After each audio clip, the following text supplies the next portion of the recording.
ताहिर साहब, जब तमाम मुल्क से जय्यद उलमा हजरात यहाँ पर मौजूद थे, उलमा थे, मशाइख थे, तो यहाँ पर मौलाना साहब को क्यों नहीं बुला लिया गया? उनको भी बुला लेते, जो एतराज़ात थे वो बैठ के सारे के सारे डिस्कस हो जाते।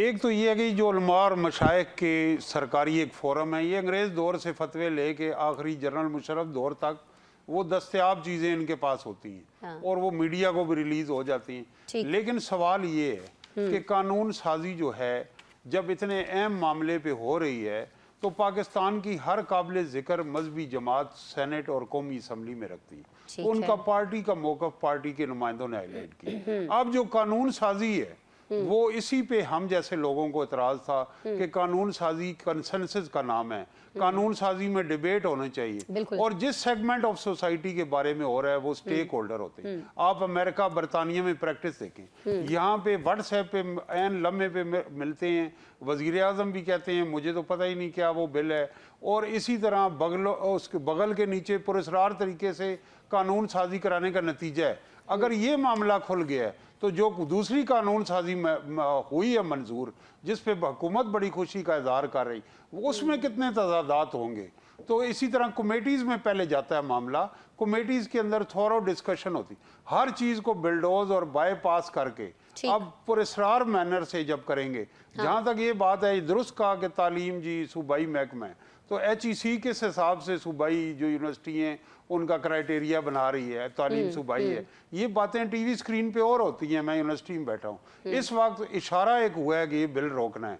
जो लोग मौलाना से हाथ कर रहे हैं उनके हाथ में कुछ नहीं आएगा, क्योंकि मैंने वो वक्त देखा है जब लोग लंदन में सीढ़ियों से नीचे नहीं आ सकते थे, तब मौलाना PDM के सरबराह थे, वो उनको गुजरांवाला भी लाए थे। जब यहाँ कराची के एक होटल में दरवाजा तोड़ा गया था किसी की बेटी का, तो वो मौलाना ही था जिनको आज आप ताने दे रहे हैं। बिल्कुल ठीक, जिन्होंने ये कहा तो हमारी कौम का और हमारे मीडिया के दोस्तों का हाफजा ही कमजोर है, वो हाथ करने की सलाहियत रखते हैं। जो कानून साजी का फोरम है वो पार्लियामेंट, और लेकिन जो आइन के अंदर ये है कि आइन सुप्रीम है, आइन के तहत अदालतें भी हैं, आइन के तहत भी पार्लियामेंट सॉवरन है लेकिन सुप्रीम नहीं। ये बड़ी टेक्निकल बात है।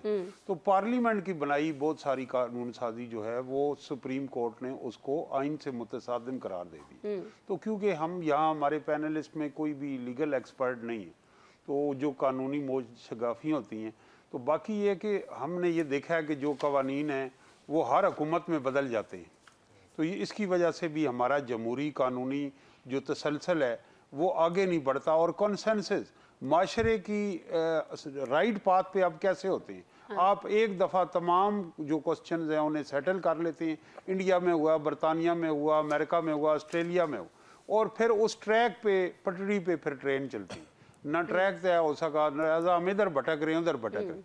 ठीक है, हमारी रोटी रोजी लगी हुई है लेकिन हम पहुंचे कहाँ हैं? हम पहुंचे कहीं भी नहीं है। हाँ। आज इंसाफ के लिए ये जो मैं एक बात कहना चाहूँ, फैसले वक्त पे ना देने का नतीजा है। पहले दहशत गर्दियों को सजा नहीं होती थी, एंटी टेररिज्म कोड बना दिए, फिर अफवाज पाकिस्तान पे GHQ पे हमला हुआ, मुलजिम ने फिर मिलिट्री कोड बना दी। अब आम शहरी के लिए कौन सी कोड बनाएं? जिसकी बेवा के मकान पे कब्जा हो गया, जिसकी मजदूर और किसान के साथ हो गया, वो बासर नहीं है। वो दादा केस फाइल करेगा, पोता करेगा, उसको उसकी फाइल उठा के जाएगा वो सीधा, और इंसाफ की रसाई में हम 130 136 नंबर पे हैं। उस आम शहरी किसका गिरबान जाके जस्टिस मंसूर अली शाह को आप ये दें कि जो उनका डिसीजन आया सुप्रीम कोर्ट का मखसूस नशिस्तों पे, इस मुल्क में इलेक्शन कमीशन उसको किस दुनिया की जमहूरियत में होता है कि उसको इम्प्लीमेंट ना करे सुप्रीम कोर्ट के। हमारे दोस्त तरह तरह के नुक्ते उठाएंगे। तो ये बात ये कि एक track, one set of principle होने चाहिए। इसी मियां नवाज शरीफ को सुप्रीम कोर्ट ने कहा कि आप नाअहल होने के बाद पार्टी ओहदा भी नहीं रख सकते। कानून वो भी कानून साजी थी कि मैं नाअहल हुआ हूँ, पार्टी सदर रह सकता हूँ। सुप्रीम कोर्ट ने उड़ा के फेंक